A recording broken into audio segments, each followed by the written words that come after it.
Hey everybody, welcome back, Gary Simmons here. In the last lesson, we created the audio mixer for our game, and we began writing our audio manager class that allowed us to alter the volumes of our audio mixer groups at runtime via our scripts.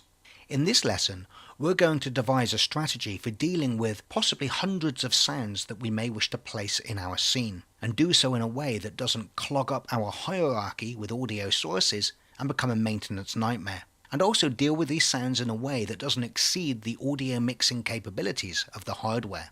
When we think about the very simple creeper prototype that we're going to be building over the next few lessons, it becomes obvious right away that we're going to have to keep track of a lot of simultaneous audio sources all playing and overlapping each other at the same time. Consider one of our zombies, for example. We're going to want there to be footstep sounds, and as the footstep audio clip might have a duration that's longer than the gap between footsteps, we're probably going to want to be able to overlap these footstep sounds, so that's going to require at least 2 audio sources to be playing per zombie just for their footsteps. Zombies will also need to make groaning sounds as they walk around the level, damage sounds when they get hurt by the player, attack sounds. We're going to need a screaming sound and also a feeding sound. So we can imagine that even in a pretty basic game like this, a zombie might need at least 6 audio sources. If we had 20 zombies in our level, that's 120 audio sources just so the zombies can make all of their noises. Then of course we have the player. The player currently is using 2 audio sources for its footsteps. Now this is a naive approach which we will be addressing later on. And of course we also want to play some sounds when the player takes damage.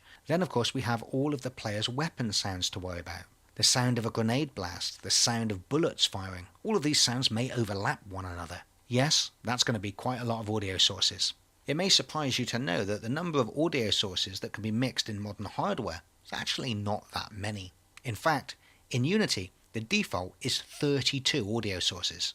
Only 32 audio sources can be played at the same time. How do I know this figure? Well, if we go to the Edit menu, go to the Project Settings menu, and call up the Audio Settings tab, you can see there is a property there called Max Real Voices, which is set to 32. Although Unity does allow us to specify a higher number in this property, we really shouldn't stray too far from the default values. If we try to play more audio sources than the audio hardware can handle, we are going to get real performance problems as the sounds are mixed in software. In fact, on low-end mobile devices, we may even find we need to lower the number of max real voices if we're getting performance issues. It seems that we can only play 32 audio sources, but our scene needs to be playing hundreds of these things. Fortunately, Unity has this great system of virtualizing audio sources, so that we can place many more audio sources in the scene than can actually be played back simultaneously. By default, the max number of virtual voices is actually set to 512, so theoretically we can place up to 512 audio sources in our scene with this setting. Every frame, Unity's audio virtualization system will keep track of which audio sources are playing and which ones are the highest priority from the perspective of the audio listener. This is going to be based on the volume of the audio source and the distance to the audio listener. Essentially, how loud is the audio source from the audio listener's perspective. When this calculation is performed, the 32 sounds with the highest priority will be chosen to be mixed and played. Any sounds that don't make the top 32 in the priority list won't be played. What's great about Unity's virtualization system, however, is even when an audio source is in our scene and it's not being played, perhaps because it's miles away from the audio listener, the internal playhead of the audio source is still updated. What this basically means is, let's say for example, in our game we walked into a room and there was a radio presenter reading a story on the radio. And that story started off with a line that said, "Once upon a time, there was a very unsuccessful software developer called Gary Simmons." And at that point, the player left the room and went for a walkabout for 10 minutes. So at some point, while the player is doing this walkabout, it might be that that radio announcer audio source is no longer one of the top 32 highest priority sounds and would no longer be contributing. However, if the player were then to walk back to that area 10 minutes after the audio source has started, Unity would then start playing that audio source again, but the audio source wouldn't start playing the clip again from the beginning. It would have updated its playhead even when it wasn't playing, so that when we walk back into that room, the announcer is now 10 minutes into the story, just as if that audio source had been playing all along. So it seems then that with Unity's virtualization of audio sources, we don't have to worry about overwhelming the capabilities of the audio hardware. And while 32 voices might not seem many, in reality, it's probably more than you're ever going to need. At the end of the day, if you had hundreds of sounds all being audio mixed, you would probably just end up with something that sounded like white noise anyway. A little bit like if you add hundreds of low intensity colors together, you end up with just white. So Unity takes care of virtualizing our audio sources. However, we still have the problem of having to place hundreds of audio sources in our scene, clogging up our scene hierarchy and becoming a bit of a maintenance nightmare. It would be really annoying, for example, if we had to keep an audio source spare in our scene just in case the player decides to let off a grenade, or keep a number of audio sources hanging around just to deal with gunshot sounds or footstep sounds. For these types of short duration sounds where we really just want to fire them off in quick succession, it would be much better if we could just say to Unity, hey, here's an audio clip, please play this audio clip at this position, at this volume, and then we could just fire and forget about it. Fortunately for us, Unity's audio source class has a static method called playClipAtPoint, which allows us to do exactly that. You can see that in order to use this method, we just say audio source.playClipAtPoint. We pass in a reference to the audio clip we would like it to play, the position in the world that we would like the sound to be emitted from, and the volume we would like the audio source to play it at. We don't have to bother keeping these audio sources hanging around or managing them ourselves. This function will actually create a game object, add an audio source component to it, assign our clip and our other requested properties to that clip, play the clip, and then when the clip is finished playing, that game object will be destroyed. And a function such as this is a really nice convenience to have for playing short duration sounds that are often played frequently.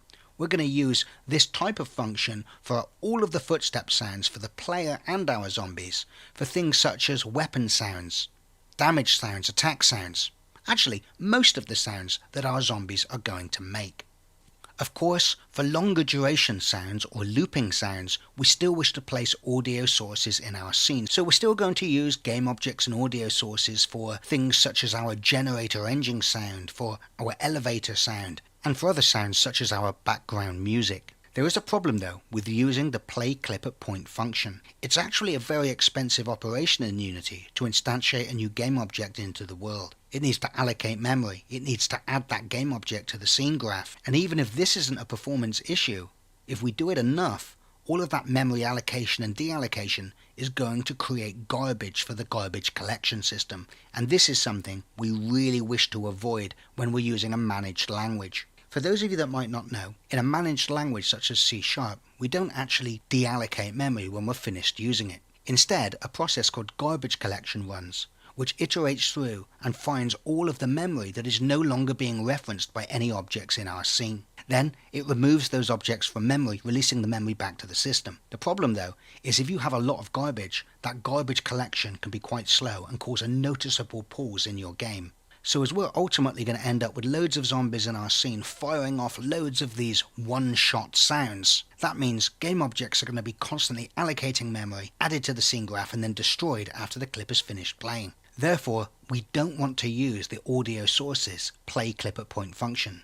Instead, we're going to roll our own version of this function in our audio manager that won't suffer from the same performance issues. Our audio manager is going to use a well-known design pattern called object pooling. At startup, our audio manager will allocate a pool of game objects. Each game object will have an audio source component, and all of these game objects will be initially inactive. For the purpose of scene organization, they will also all be parented to the audio manager game object. When a request is made of our audio manager to play one of these one-shot clips, we'll iterate through all of the objects in the pool, trying to find the first one that is not currently in use by the system. When it finds one, it will assign the audio clip to the audio source on that game object, enable the game object, and instruct the audio source to play the clip. Furthermore, when the audio clip is finished playing, our audio manager doesn't have to worry about destroying the game object. It can simply deactivate the game object, making it available again for reuse by the system. So using this system, we no longer have a lot of allocations and deallocations. We simply have one large allocation at the beginning of a pool of game objects, and from that point on, those game objects are constantly reused by all the sound requests in our game. Furthermore, we'll be able to configure the size of the pool that is created via a property that we will expose in the inspector. And of course, it's still entirely possible that the number of requests made to the audio manager exceeds the number of game objects that we've allocated in the pool. Now, one way we could fix this is to simply make the pool larger and have more game objects in it. But if we don't do that, our audio manager will also implement a priority-based system, much like Unity's virtualization system. If we ask that our audio manager play an audio clip, and all of the game objects in the pool are currently in use by our system, it's going to keep track of how important each of the sounds currently playing is. And if it finds one of those game objects is being used to play a sound that is considered less important than the request we've just made, then that game object will be commandeered and used to play the new audio clip request. So when we make a request of our audio manager to play one of these one-shot sounds, we're going to pass into the function the audio clip we would like to play, the volume of the clip, the position in the world that we would like the clip to play at, but also we'll pass in a priority, a value between 1 and 255. By default, if we don't specify a priority, we'll use a priority of 128, which is the default priority of an audio source when you first add it to a scene in Unity. Inside the function, that sound will be given a priority score. This calculation will factor in not only the priority that we've passed, but also the distance from the audio listener. So our audio manager is also going to need to know where the audio listener is. So all of the game objects in our pool that are currently active and playing sounds will have one of these priority scores assigned to it, making it very easy for us in the case where all of the game objects in the pool are currently in use, to iterate through those game objects and try to find a game object with a less priority than the request that we've just made. So without further ado, let us open up our audio manager script in MonoDevelop and implement our one-shot pooling system. Okay then, so our audio manager at startup is going to allocate a pool of game objects, assign audio sources to them, and then throughout its life be constantly positioning those game objects at different locations, enabling them and disabling them in response to audio requests.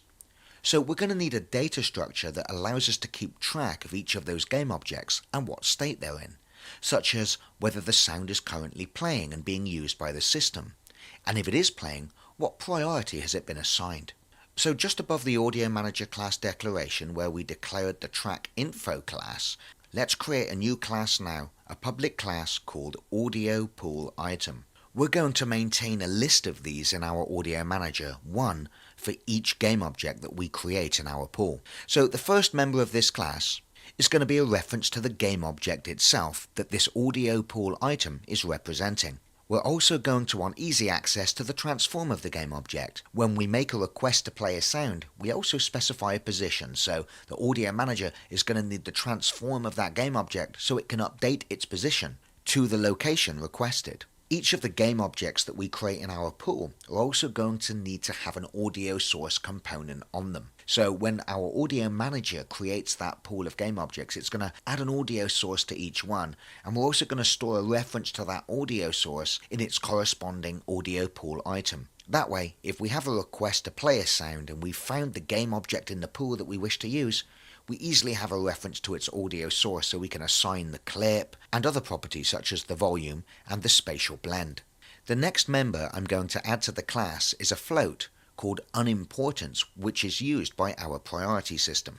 You will remember a few moments ago I said that when a request is made of our audio manager to play a sound, it's going to try and find a game object in the pool that is either not being used yet, or if they're all being used, it's going to find the most unimportant one. Whenever a game object is selected for use, we will calculate its unimportance. We do this by taking the squared distance between the audio listener and the position at which we wish to play the sound source, and dividing that by the priority that we specify in the function call. Therefore, as we up the priority of a sound, we're dividing by a greater number and generating a lesser unimportance value. So if a sound request is made and all of the game objects in our pool are currently in use by the system, we're actually going to be searching for the game object that currently has the highest unimportance value, and that's the one that we're going to reuse by the request that's just been issued. And of course, we're going to see how we calculate that unimportance score in a moment. We're also going to add a public boolean called playing, which is an easy way for us to keep track whether this game object is active and whether it is actually playing a clip at the moment. Now you'll see later that once we've selected a game object to use to play a sound, we also need to make sure that when that sound is finished playing, the game object is disabled again so it goes back into the pool available for reuse by the system. And we're going to do this by giving each audio pool item its own IEnumerator variable, because we're going to implement that stopping of the sound with a coroutine. Just as we're about to play the sound, we're going to ask the audio clip for its duration. Then we're going to start a coroutine that is going to initially just wait for that duration and then stop the sound and deactivate the game objects. So we want each audio pool item to have its own instance of a coroutine, because you're going to see later we're also going to allow the user to cancel the playing of a sound as well, and that's going to require us stopping the coroutine. So this is a really nice way, just like we saw in the last lesson when we gave each of our track info objects an IEnumerator. We have a reference to a coroutine that is specific to this audio pool item that we can stop very easily without affecting any of the other coroutines on the master game object. Finally, our audio pool item will have an ID member that is of type unsigned long. When a request is made to play a sound and that request is granted, a unique ID will be generated for that request and stored in the audio pool item that is being used to process that request. The ID will also be returned from the play function, so if the caller decides to cancel the request or stop the sound playing halfway through, they have this ID that they can pass back into the audio manager to tell it to stop playing this sound. The important thing to understand about the ID is that it's generated every single time a sound request is made. It's not something that we assign to the audio pool item once when it's generated. If the same audio pool item is being used over and over again to play different sounds, the ID assigned to it each time will be unique for each play of that sound. That's really important, because if, for example, we have some code in one place that makes a request of our audio manager to play a sound, and let's say that game object 1 was used and it was given an ID of 1, that code might not know that that sound isn't playing anymore, and based on some event that happens, it might try and use that ID that it was given to stop the sound playing. But of course, it's entirely possible that that game object may have been re-released back into the pool, ready for reuse by the system, and might be getting used to process another sound request. So in that case, the ID to stop the first sound playing would actually stop the second sound that was nothing to do with it. So every single time we reuse a game object from our pool and assign a new sound to it, we'll generate a unique ID for its corresponding audio pool item. So that's our audio pool item class done. Next up, we want to add a new member to our audio manager. It's going to be a serialized field, so it shows up in the inspector. And that's going to be an integer called max sounds that will allow us to configure the size of our object pool. By default, I've just set this to a very small value of 10, which means that our audio manager will allocate 10 game objects to use in its pool. We're probably going to want many more than this though, but of course, because it's a serialized field, we can set it up in the inspector and configure it to our needs. We're also going to need to store all of those audio pool items we're going to create for each game object in a list. So as you can see, I've declared a list of type audio pool items that I've called pool.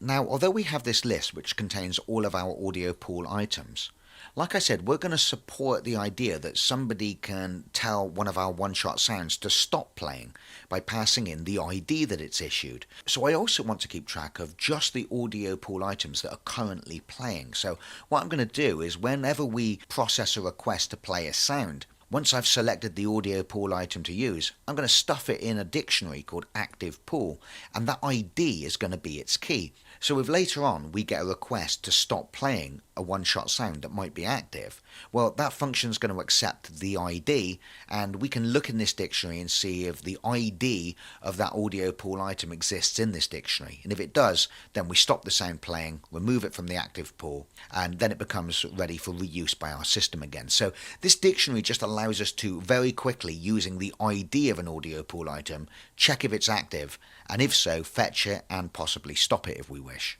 Okay, so next we need a variable that we can use to generate unique IDs for each of our sound requests. This is going to be really simple. It's just going to be an unsigned long, which I've called ID giver. It's going to start at 0.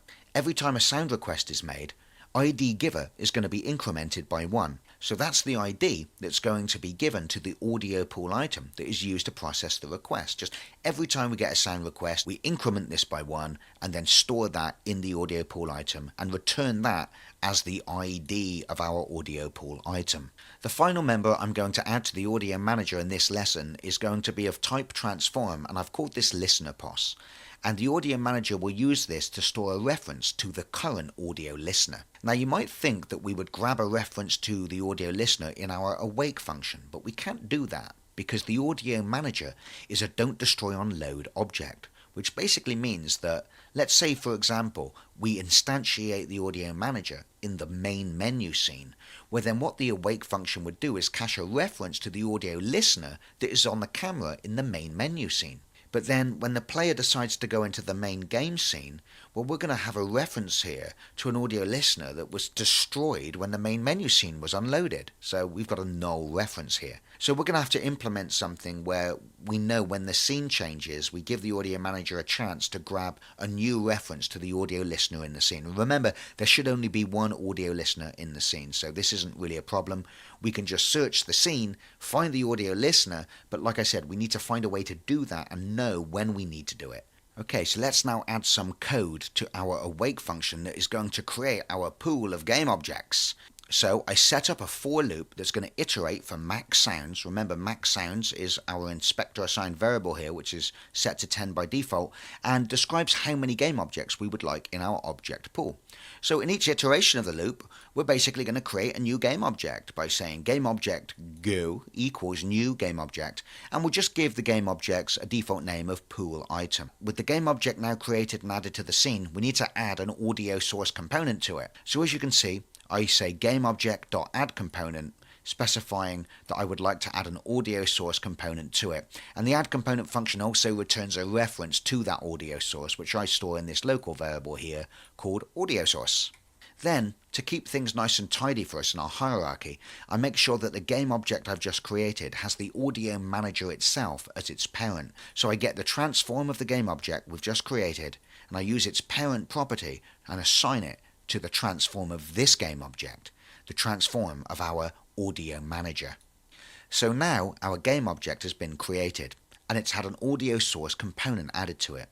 It's also been made a child of the audio manager. So now we need to create for it an audio pool item that's going to store all of the information and references to this game object. So as you can see, I create a new audio pool item, which I just call pool item here, and I assign to its game object member, of course, a reference to the game object that we've just created. I also store in the pool item the reference to the audio source, which we also just added to that newly created game object, and I also store a reference to that new game object's transform as well. And of course, this game object is not yet being used to play anything, so I set its playing boolean to false. And then I make sure that the game object is disabled by using the game object's setActive function passing in false to disable it in the hierarchy. Finally, with our audio pool item now all set up, I add it to our pool list. Remember, we declared that up here. That's the list of all of our audio pool items. Okay, so if I save that off now, go back to Unity and press play, if you look in the hierarchy, you'll notice that for don't destroy on load objects, Unity always represents that in the scene hierarchy during play mode as being in like its own temporary scene called don't destroy on load. So if I unfold that, you can see it shows our audio manager. But look, our audio manager now has some children, and if we drop that down, you can indeed see there are 10 disabled game objects in there called pool item. And if I select one of them, you should be able to see that it's also got an audio source component added to it, just waiting for our audio manager to use. How exciting. The next thing we're going to do is deal with the problem of getting a valid reference to the transform of the audio listener. Like I said, we can't do it in Start or Awake because our audio manager may be alive across many different scenes, with old audio listeners being destroyed and new ones being created all behind the scenes. We need to make sure we're always talking to the correct audio listener. So what we need to do is we need to find a way to be notified when a scene has been loaded. And just as that scene's been loaded, we can then search the scene to try and find the audio listener. Fortunately, Unity has the Scene Manager class that exists in the Unity Engine.Scene Management namespace. The Scene Manager has an event called Scene Loaded. Any of our scripts can add a delegate to this event so that when a new scene is loaded, Unity will fire the event and all the delegates that have been added will be called. What this means in short is we just basically need to tell the scene manager of the function that we wish it to call in our audio manager when a scene has just been loaded. And if you're not used to events and delegates, think of it in a more simple way. Think of scene loaded as being like a list of functions that need to be called when a scene is loaded. We're just going to add one of our own functions to this list. The pretty much standardized pattern for subscribing to events in Unity is to subscribe to the event in the onEnable function of the object and unsubscribe from the event in the onDisable function of the object. It's quite important really to unsubscribe from an event when the object is disabled because otherwise you're still going to be having your function called even when your object is disabled. That's normally not what we want. It's not expected behavior if somebody else was using your code. And furthermore, your object might just not be configured to operate properly when it's not enabled. So let's see how we can make Unity call one of our own functions when that event is triggered. Now the first thing we need to do is we need to make sure that we add using Unity Engine.Scene Management to the top of our file because we're now going to be using functionality that is contained within the Scene Management namespace. So I'm going to create the onEnable function and it's got one line in it. Scene Manager dot Scene Loaded, that's the event, and we use the plus equals to add our own delegate to it. Now I'm getting a red error here because we haven't created a function yet called onSceneLoaded, but we're going to do that in a moment. What we're basically saying here is add our function to the list of functions that get called when a scene is loaded. Okay, that's the best way to think about this. So the onDisable function is just going to be the polar opposite. We just say SceneManager.SceneLoaded minus equals and make sure that we remove our function from that list once the audio manager is disabled. Now, of course, our audio manager is really going to be like enabled at the very start of the application, and it's going to be disabled when the application quits. So these functions are only ever going to be called at the very beginning and the very end of our app. So let's now write the onSceneLoaded function, because in order to subscribe to this event, it has to have a very specific function signature. It needs to have a void return type, it needs to take as its first parameter an object of type scene, which is also in the scene management namespace, and as its second parameter it takes the load scene mode. This is an enumeration that can either be single or additive. We don't really care about this, but it just allows us to know whether the scene that was loaded was replacing the scene that was playing before, or whether it's been additively loaded and exists with the previous scene as well. We don't care about that. We're in our function because we just need to fetch the audio listener. So we do that by saying listener pos equals find object of type audio listener.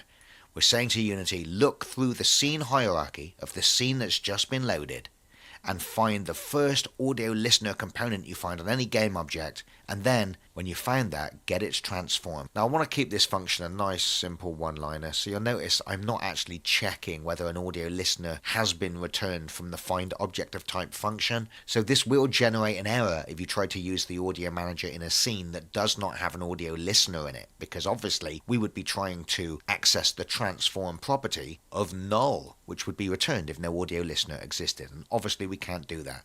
So just make sure that you put an audio listener in your scene, or if you want it to be more robust, then just fetch the audio listener first, check the return isn't null, and if it isn't, then get the transform. But I'm not going to do that because I'm lazy. So that's the audio listener problem taken care of, and this is probably quite an important little pattern to remember, because I'm sure in many of your future projects you're going to need to know when a scene is loaded so that you can do things like this. Okay, the next function I'm going to create is going to be a little helper function that we're only going to be using internally inside the Audio Manager. And I'm going to scroll to the very bottom here and put this under the set track volume internal function that we wrote in the last lesson. This function is going to be called configure pool object. In a minute, we're going to write the play function. This is the public function that other scripts will call when they wish to instruct the Audio Manager to play a one-shot sound.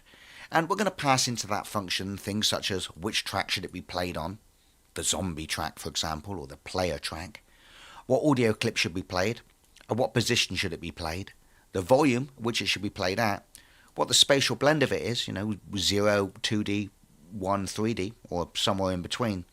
And we're also going to specify a priority. That function is going to iterate through our list of audio pool items, and hopefully it will find a game object that it wishes to use to process the request.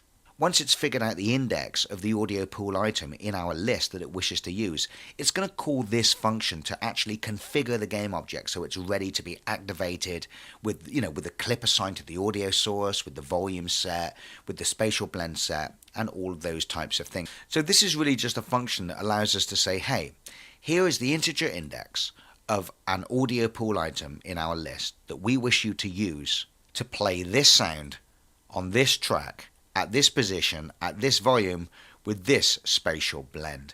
And of course we also pass in the unimportance value because we need to store that in the audio pool item as well. And we're going to see how the unimportance value is calculated in the play function in a moment. For now, just know it's a float that's passed in and needs to be stored in our audio pool item so that future requests can check what the unimportance of this sound is, with a mind to possibly stopping it and overriding it if it considers itself more important. So the first thing we'll do inside the function is we'll check that the pool index we've been passed isn't out of bounds of our pool list. And if it is, we just return 0. The important thing about the configure pool object function is it's also going to generate that ID we were talking about and return it. So an ID of 0 basically means the request was not successful. So next up, we need to actually fetch the audio pool item that we're going to use from the pool. So as you can see, I use a local variable of type audio pool item, which I call pool item, and I use the pool index that was passed in as the first parameter to this function to actually fetch the audio pool item from our list. Next up, I just increment the ID giver variable so that we now have a new ID to use for this request. I then fetch the audio source reference from the pool item into a local variable that I call source, and to that audio source I assign the clip that was also passed into the function. I also set the volume of the audio source to the volume passed into this function. I set the spatial blend of the audio source to the spatial blend passed into the function. So the next bit's important. What track do we wish this to be played on?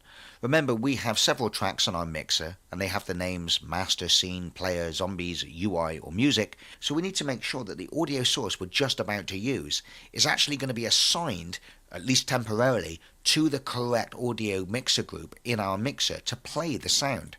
And we do that by using the audio sources output audio mixer group property, and we just need to assign that to the audio mixer group that we wish it to play on. So of course we have the audio mixer group references of all of our tracks stored in the tracks dictionary, and the key of that dictionary is the name of the track. So if I pass in, for example, as the second parameter a string of zombies, that's going to look in our tracks dictionary for a key of zombies, and of course in that track info object contains a reference to the audio mixer group called group.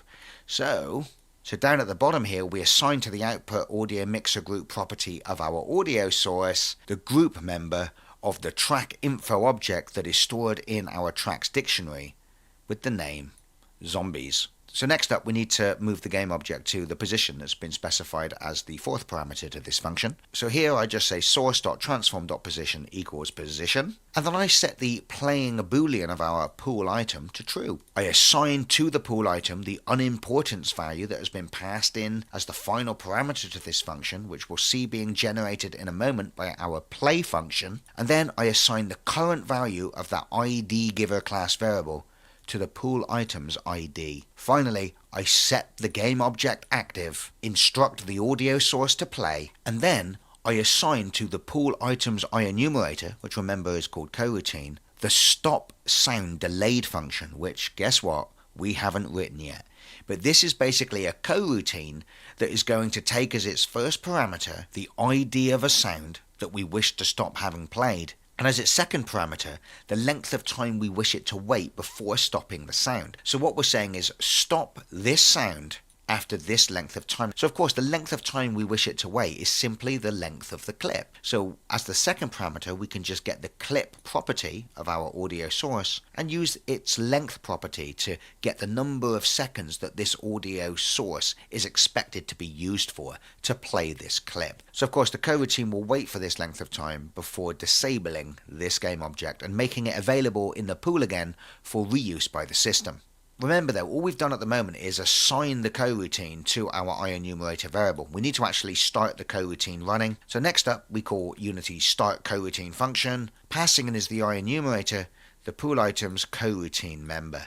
But that's not all. I also said earlier that I wanted to maintain a dictionary of all of the sounds that are currently active. So because we've just activated this sound, I also wish to add it to my active pool dictionary using IDGiver as the key and assign it a reference to this new audio pool item. Finally, our work is done, so we now return the ID that was generated for this request. Okay, so let's write the stop sound delayed function now, so we can get rid of that horrible red error in MonoDevelop. So this is a coroutine, so it's going to be an IEnumerator. It's called stop sound delayed. It's its first parameter, it takes an ID, and its second parameter, it takes a duration. So the first thing we do inside the function is we simply tell the coroutine to yield for the duration that was passed in as the second parameter, and we do that in Unity by saying yield return new wait for seconds, and we pass in the duration we would like to wait for. So if this was 10 seconds, for 10 seconds this coroutine is just going to stay here, just waiting, constantly returning, coming back the next frame, waiting again, until the duration has passed, and then the coroutine will continue. At which point, we'll check if the ID we've been passed does exist in our active pool dictionary. And we do that by using the dictionary's try-get-value function, passing in the ID, and if that sound is currently active, it will be in our active pool dictionary, and it will be returned in the active sound variable that we've passed in as the second parameter. Inside the conditional, we first of all tell the audio source on the active sound to stop. We also set the clip to null. We also disable the game object. Then, of course, very important, we also remove the audio pool item from our active pool. Finally, we'll also make sure that the audio pool item has its playing boolean set back to false. And that is that function done. So I'm going to write the play function now. Actually, in fact, I'm not. I'm going to write one more variant of the stopping function for when we wish to stop a sound without a delay. I don't think I used this in Creeper. I never needed to stop a one-shot sound. And of course, the stop sound delayed function is actually protected, so it's only used internally. So if we wish to provide the ability for a script that has started playing a one-shot sound to tell the audio manager to stop it, we need to implement this different version of the function. So I'm going to call this stop one-shot sound. And that's because you'll see in a minute I called the play function play one-shot sound. But we haven't written the play function yet. So all we do with this function is pass in the ID of the sound that we wish to stop. And of course, the ID is something that is issued to us when we request the sound be played. So inside the function, we just check our active pool to see if a sound with that ID is even playing. And if it is, then we stop its coroutine. And of course, we tell the audio source to stop, we set its clip to null, and we set the active status of its game object to false. We then remove it from the active pool dictionary and make sure that that audio pool item has its playing boolean set back to false. And that is now all our stop functions done. Okay, so let's now see the final piece of the puzzle and write the play function, the function that's going to be called by our other scripts when it wishes to play a one-shot sound using our pool functionality. So underneath where it says stop one-shot sound, I'm going to create a function called play one-shot sound. This takes a string, the track we wish the sound to be played on, the clip we wish to be played, the position we would like it played at, the volume we would like it played at, the spatial blend, and this takes an integer, which is a priority. Much like Unity's audio sources can be given priority values in the range of 1 to 255, so too can our one-shot sounds. And we're going to use the priority to generate the unimportance float that we've seen getting used and stored in the audio pool items. This is where you're going to see the priority being used and the unimportance value calculated. So inside the function, let's just make sure that the track that was specified does actually exist in our tracks dictionary. If it doesn't, there's nothing we can do. We should just return. Also, we need to make sure we haven't been passed null as our audio clip reference. And also you'll see that if the volume we've passed in is 0, then we just return. We've basically requested that our audio manager play a sound at a volume of 0, which would never be heard. So we just ignore the request. And we return 0 as the ID, because remember, our play one-shot sound needs to return an ID back to the caller. And we've already seen that it's actually going to be the configure pool object function that generates that ID and is going to return it back to our play one-shot sound function. So an ID of 0 means there's been a cataclysmic failure to process your request. Okay, so next up, we're going to calculate the unimportance of this request. Okay, so I create a local variable of type float here called unimportance. Now, the lower value generated here, the more important the request will be considered. Okay, so high values are bad, low values are good. And you can see I calculate the importance by simply taking the position of our audio listener and subtracting from that the position of the sound request, and I get the squared magnitude of that vector, and I divide that by our priority, and that should be a value between 1 and 255. Notice I used the mathfmax function just to make sure that if someone does something silly like passes in a priority of 0, we don't get a divide by 0 error. So as you can see, if priority was 0, for example, 1 would be used instead. So next up, I'm going to create two local variables. The first is an integer called least important index, which I'll set to -1 initially. The second is a float called least importance value, and I'm going to set that to a really large value to begin with. Now you probably know where this is going because you've seen this strategy before. I'm going to use these two variables to record, when I'm looping through our audio pool, what the least important sound is, so that when I exit the loop, assuming I haven't found a free game object that I can just use straight away, then at the end of that loop, these values are going to tell us the index of the game object in the pool that was the least important that is currently playing, and this is going to record what the unimportance value is of that game object. So if we weren't able to find a game object to use because they're all being used, well then we'll have recorded what the least important sound was and how important it was. Well then we can say, well, is this sound more important than the least important sound already playing? But if the sound request we've just made is more important than the least important sound playing, well then we're going to use this game object to process this request, and that other request will just be thrown away. Okay, so let's see if there is an object in our pool that is available for use so that we can play our clip. So you can see I set up a for loop that's going to iterate and visit every item in our object pool. And in each iteration, I'm going to grab a reference to the audio pool item that we're currently processing, and I'm really just looking for the very first audio pool item that isn't currently playing, which doesn't currently have its playing boolean set to true. So you can see if the current audio pool item we're processing is not playing, well then I've already found the audio pool item I wish to use. So I just return from this function the return of the configure pool object function. Remember, the configure pool object function is the function that copies all of this data into the game object, the pool item, and the audio source, generates its ID, starts the sound playing, but notice that we pass in as the final parameter the unimportance value that we have now calculated for our sound. And as the first parameter, we're just passing in loop variable I. That is the index of the item in our pool that we've just found isn't currently playing and we now wish to use. However, if the item that we're processing is playing, then let's record how important it is and see if it's less important than the least important sound we've found so far. So as you can see, I say if pool item.unimportance is larger than the least important value that we've stored so far, well then we've just found a game object that, although it's playing, is even less important than one we've already recorded. So we need to make this the new one that we record the values for. So inside this conditional, I say the least importance value now equals what the unimportance value is of this pool item, and I also store the value of our loop variable I in the least important index. So if we reach the end of this loop, we obviously never found a game object that wasn't currently being used, because we would have already returned from the function by now and our clip would already be playing. So what it means is every game object in our pool is currently in use, but we also know the index in our pool of the least important sound, and we also know what the value of its importance is, and we just need to see if this thing is more or less important than our request. So we do that by saying if the least important value that we found is larger than our unimportance. In other words, if we are more important than that, well then we just return configure pool object again. This time as the index, passing in the least important index that we recorded in the loop. This is the game object that we now wish to take over with this request.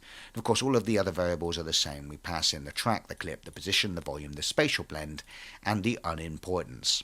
But if it turns out that our play request is even less important than the least important thing, well then we just return 0 from the function, and our calling code should know that an ID of 0 from a play request basically means the play request was unsuccessful. Okay, so we're nearly done. I just want to add one more function, a variant of the play one-shot sound function that can be called as a coroutine if any of our other scripts wishes to play a one-shot sound but have a delay before it starts playing. So this is a function overload, takes all of the same parameters. It's a coroutine, so it returns an IEnumerator, but it is a public function, okay? So this is a coroutine that external scripts can call. And the only difference with the parameter list to this function is it now has an additional variable, a float called duration. How long we would like to wait before the sound is played, and you probably already can guess what this function is going to look like. We first yield for the required number of seconds, and then when that number of seconds has elapsed, we simply call the function above that we just wrote to actually play the sound. And that is the code complete to our Audio Manager's one-shot pooling system. So let's go back to the editor now and check we haven't got any errors. And we haven't. So we haven't really got a decent way of testing this at the moment. So I think what I'll do is, you may remember in the last lesson we wrote that little Audio Manager test script. I'm going to add that back to my Audio Manager, and I'm going to go and add some code to that. And I'm just going to put some code in the start function that just repeatedly invokes a function and launches some sounds, just so that we can see the Audio Manager doing its stuff and allocating the game objects in its pool to different sound requests. So now that I've added the Audio Manager test script back to my Audio Manager game object, let's open that up in MonoDevelop and just add 1 or 2 lines of code in there. So here I am inside the Audio Manager test script. You may remember this line of code now. This is just what we put in the start function of this script so that we could test that our track fades were working. And this was a test to fade the volume of the Zombies track to 10 over a 5-second period. I'll just leave that there. We don't need to delete it. What I'll do is I'll add to the top of this class a public audio clip reference. So we can just assign an audio clip to it in the inspector. And then I'll write a function called playTest. And you can see it just says audio manager .instance .play one shot sound. And for this test I'm going to say I want you to play this clip on the player track on our audio mixer at the position of our, I've just used the position of this game object, which is the position of the Audio Manager, but it doesn't, we don't care where this thing's positioned for now. I'm going to set its volume to 0.5. I'm going to set its spatial blend to 0, so this is going to be a 2D sound, because I've got no idea where the Audio Manager is positioned in the scene relative to the audio listener, so I don't want this thing to actually be working, but the Audio Manager is so far away from the camera that I'm not hearing it. So for this test, I'm going to make the sounds 2D so they don't attenuate with distance. And I'm just going to assign the request a priority of 1 to 8. So we just need a way of calling this function a few times now to check that it uses our pool. So inside the start function, I will say invoke repeating. This is a method that allows us to pass in as the first parameter a function that we would like to have called, the number of seconds we would like to elapse before the function is called, but then the second parameter is the number of seconds we would like to elapse then before it's called again and repeatedly called with that delay in between calls. So what this should do is when I press play, it should wait for a second, then it should play the audio clip that we assign up here, and then it should keep trying to play that audio clip in 1 second intervals. In order to test this, what I really want to do is choose quite a long sound, because if I choose a very small sound that's less than a second, it's just going to look like one audio pool item is being used.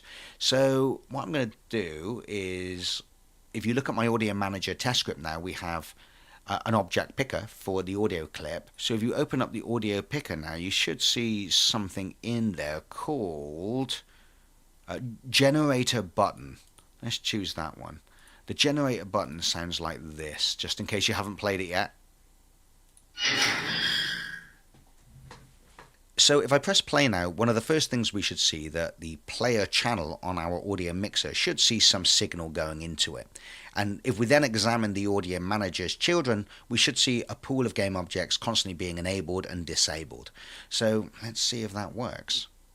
So if you look at the audio mixer, we can see we are indeed getting some signal into our player audio group, as we should.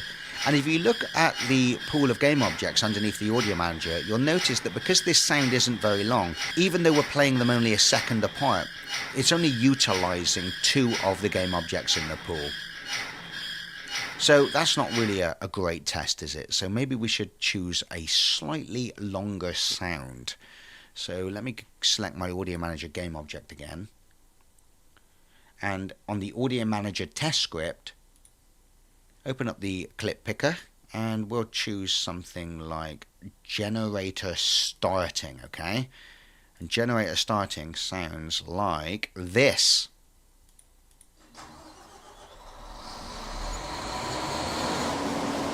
So this is going to be just a big messy noise when there's many of these things running, but the reason I'm doing this test is just because that clip goes on for several seconds, so it should utilize many more game objects in our pool. So are we ready for this test? Look at the pool items being used.